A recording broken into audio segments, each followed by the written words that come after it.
What's going on, guys? I'm Bill and welcome to Bill's How To. Unfortunately for me, I've got another one of these pesky security tags on an item of clothing that we've purchased. This one here is a slightly little bit of a different design. However, the removal process is going to be exactly the same. All we need is just a serrated kitchen knife, nice and simple. Everyone has one of these at home. We're not going to damage the clothing whatsoever.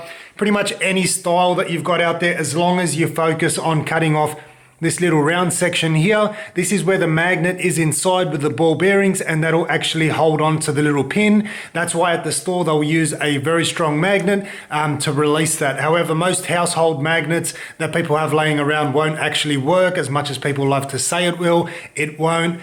Get yourself a serrated knife from your kitchen drawer and we're going to be able to remove this nice and easy.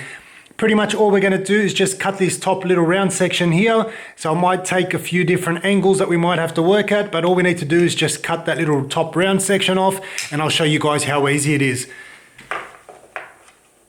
Hold this one down, make sure you don't cut your fingers.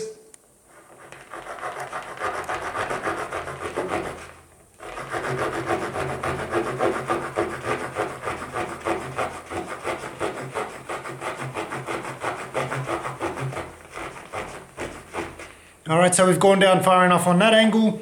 We'll rotate it a bit and continue all the way around.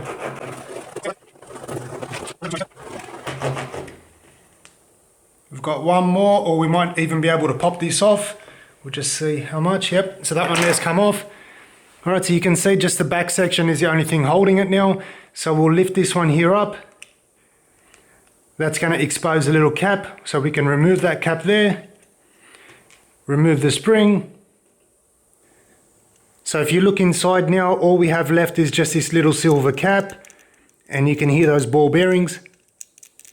So we just need to pop this cap off here, and that'll give us direct access to the ball bearings. So just be careful with those ball bearings because they will go flying everywhere. All right, I can just feel that one there's released from the back. So we'll take this one here without losing those ball bearings. This one comes out, that one comes out. There we have it. Our clothing isn't damaged whatsoever. Nice and simple, took only a few minutes. Hopefully this video is going to help you guys out. Save your trip back to the store. As always, like, comment and subscribe. Until next time, I'm Bill. Thanks for watching Bill's How To.